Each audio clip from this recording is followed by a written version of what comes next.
आइए अब पृष्ठ 58 यानी 58 पेज पर दिए गए कार्य की चर्चा करते हैं। यहाँ लिखा है भाषा की बात। 3 वाक्य दिए गए हैं, उनके साथ 2 ऑप्शंस भी दी गई हैं, जिनमें से आपने सही ऑप्शन को चुनकर खाली जगह पर लिखना है। तो पहला वाक्य हम पढ़ते हैं। लाल बहादुर शास्त्री का बचपन का डैश नन्हे था। ऑप्शंस पढ़ते हैं, काम या नाम। तो सही ऑप्शन है नाम। लाल बहादुर शास्त्री का बचपन का नाम नन्हे था। दूसरा, लाल बहादुर शास्त्री अपना काम डैश से पूरा करते थे, मग्न या लगन। तो सही ऑप्शन क्या है? लग्न।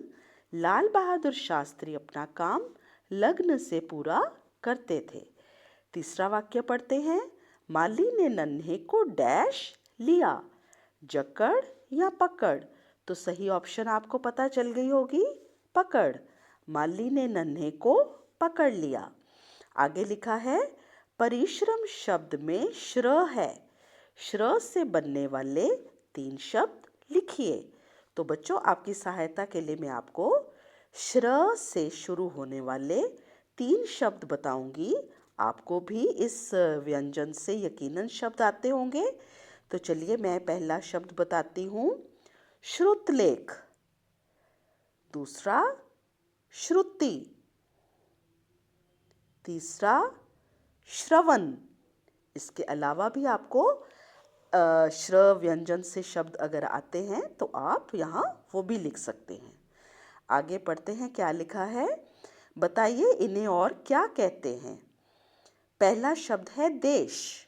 तो देश को हम वतन भी कहते हैं। दूसरा शब्द है परिश्रम। परिश्रम का एक और नाम है मेहनत। मेहनत करना, परिश्रम करना, ये एक ही बात है, ठीक है। तीसरा शब्द है जन्मदिन।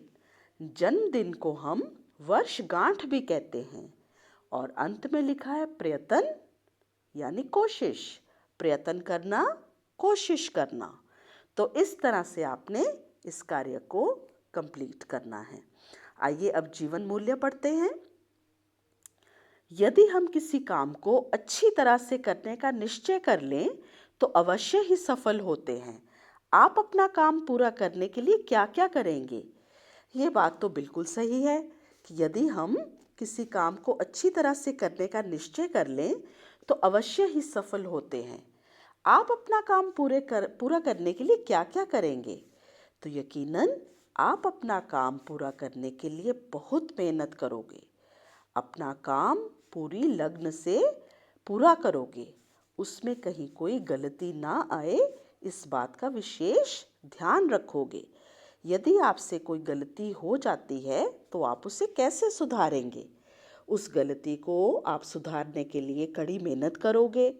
उस गलती को सबसे पहले मानोगे कि हाँ, मुझसे ये गलती हुई, और उसको सुधारने के लिए आप मेहनत करोगे और दोबारा वही गलती ना हो उस बात पर विशेष ध्यान दोगे, ठीक है।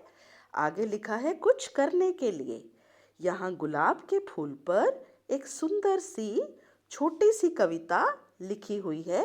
इससे पहले हम पढ़ेंगे और सभी बच्चे इस कविता को याद भी करेंगे। तो चलिए कविता पढ़ते हैं। कांटों में खिलकर गुलाब करता सबसे एक सवाल, क्या तुम दुख में हंस सकते हो? दुख में जिसको हंसना आता वह मुस्कुराता गुलाब बन जाता।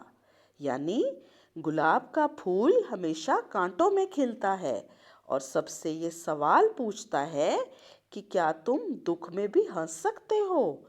जो दुख में भी हंसते रहते हैं वो क्या बन जाते हैं? मुस्कुराते हुए गुलाब बन जाते हैं। तो इस तरह से आपने इस प्यारी सी कविता को पहले इसका मतलब समझना है और फिर उसे याद करना है। धन्यवाद।